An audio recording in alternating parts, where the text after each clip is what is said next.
Vote का बरसात की तरह बांटने का काम नारा था कि 100 में 90 शोषित है और 90 भाग हमारा है, तो ये नारा के माध्यम से क्या कहना चाहते हैं?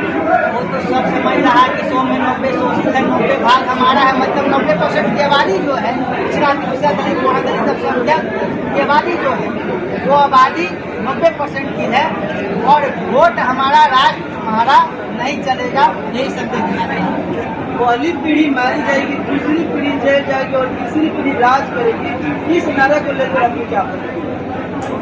पहली पीढ़ी तो मारी गई, दूसरी पीढ़ी जेल भी गई, संघर्ष भी की, ये तीसरी पीढ़ी है राज करेंगे। अब हम लोग हमारी पीढ़ी के लोग समाज की ताकत का यदि भ्रम में भी जी रहे हों कि हमारा अब समय आएगा तो भ्रम में न छोड़ें। गाँव विधानसभा के जो अभी वर्तमान विधायक है डॉक्टर अजीत कुशवाहा जी के ऊपर आपने एक सभा में हमला करते हुए बोले कि वो फर्जी डॉक्टर बोलते हैं। फर्जी डॉक्टर नहीं, और जिस तरीके से बोले कि ये काम करवाए वो काम करवाए, वो गलत करवाए बोल रहे हैं। क्या हम डिग्री पे कहाँ कुछ हमने कहा को पीएचडी है, उनका बखान किए कि पीएचडी क्यों है व्यक्ति, पीएचडी क्यों है व्यक्ति भी झूठ बोलने लगे हैं और लोगों को भरमाने का काम करने लगे हैं। वो भी हमारे ही समाज से हैं, हमारे ही बीच के हैं, लेकिन हमारे बीच के होने के बावजूद हमारे ही बीच के लोगों को भरमाने का काम कर रहे हैं। इसलिए हमने लोगों को बताया उनके भ्रम में मत आइए, उनको बताइए समाज का होकर समाज को बनाना बंद कीजिए। कहते हैं कि हम लोगों ने भी उनसे फाइट किया था और खर्च किया था। आपका 1 साल में 4 करोड़ रुपया मिलता है और 5 साल में 20 करोड़ रुपया हुआ, तो आप 20 करोड़ से अधिक पैसे काम करवाते हैं। वो बोले तो हम सरकार से आवाज उठाते हैं, सदन में बात करते हैं और सरकार हमारी बात सुनती है तो विधानसभा में काम करते हैं। या तो वो झूठ बोल रहे हैं या तो सरकार सुनती है। एक तो बोलते हैं कि सरकार बात नहीं सुनती, एक तो बोलते हैं कि वो हम बोलते हैं तो सरकार बात सुनती है। हम उनसे पूछे कि दोनों में क्या तब हम सर अभी आपने देखा माध्यम के माध्यम से कि अभी प्रत्याशी चुनाव विधानसभा तक किस पार्टी से आप आ रहे हैं, समय पर थोड़ा सा खुलासा कर दीजिए। आपके समाज के और काफी जनसंख्या में लोग आए हुए हैं और लोग जानना भी चाह रहे हैं कि आखिर रवि मुखर्जी किस पार्टी से आ रहे हैं। समय बताएगा। अभी हम जदयू में हैं, चाहे पार्टी हमको टिकट देगी, पार्टी टिकट नहीं देगी, पार्टी जब नजरअंदाज करेगी तब हम भी पार्टी को नजरअंदाज करेंगे। विधानसभा के मतदाताओं को लेकर आपकी क्या अपील रहेगा सर?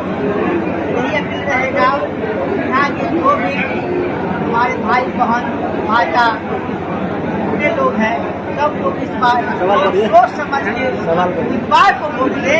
ऊपर नहीं देखिए, ऊपर देखने के चक्कर में नीचे घबरा जाता है। नीचे देखिए घरे मजबूत ना रही, पिलर मजबूत ना रही, मकान कहाँ से मजबूत हो जाए।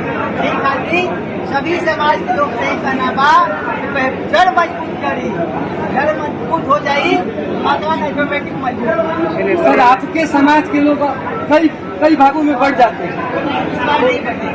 अक्सर हर चुनाव में देखते हैं कि एनडीए में कुछ लोग चले जाते हैं। यहाँ तो सब खा के जाने का काम किया है। इस बार हम लोग एक जगह बंद होकर के एक जगह वोट देंगे। आप डुमराव विधानसभा चुनाव लड़ेंगे तो उसमें आपका क्या क्या मुद्दा रहेगा, क्या गोल है, क्या आप सोच करते हैं? आपको पता होना चाहिए पूर्व में 6 महीना से हम जनता एक्सप्रेस पर यात्रा कर रहे हैं। पूरा वार्ड में शहर का पूरा 32 पंचायत विधानसभा के नगर 32 पंचायत आता है, सभी 32 पंचायत में जा जाके हमने स्टाम्प पेपर पर लिख के इस समस्याओं का निदान करने के लिए घोषणा किया है। यदि हम आपका जो भी समस्या है इस पंचायत सभी पंचायत में अलग समस्या है, इस पंचायत की जो समस्या है उसको यदि हम सॉल्व नहीं कर सकते तो हम आजीवन राजनीति छोड़ देंगे, चुनाव नहीं लड़ेंगे और आपके हम पे कानून कार्रवाई कर सकते।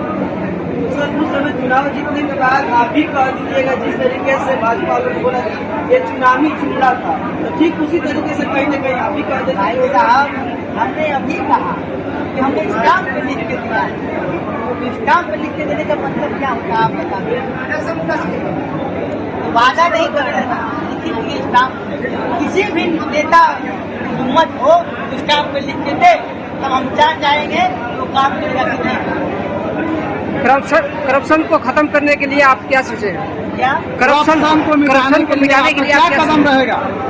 करप्शन देखिए, अभी तो पूरा विधानसभा से ही हमको खड़ा होना है। सीधी यहाँ की जो जनता हमको जिता के भेजती है, तो हमारा जो काम रहेगा सभी सरकारी कार्यालय में, सभी स्कूल में, सभी ब्लॉक में जा करके जांच करेंगे कि यहाँ क्या हो रहा है क्या नहीं हो रहा है, जो कि यहाँ का अभी तक विधायक नहीं कर रहे। क्या लगता है कि करप्शन को खत्म किया जा सकता है? चाहे क्योंकि नीचे से ऊपर तक सारा अधिकारी करप्शन से भरा हुआ है। जनप्रतिनिधि चाहे अधिकारी की औकात नहीं की करप्शन है, जनप्रतिनिधि चाहे तब। यहाँ जनप्रतिनिधि का तो पहले से कमीशन फिक्स है, कहाँ से चाहे। चलिए।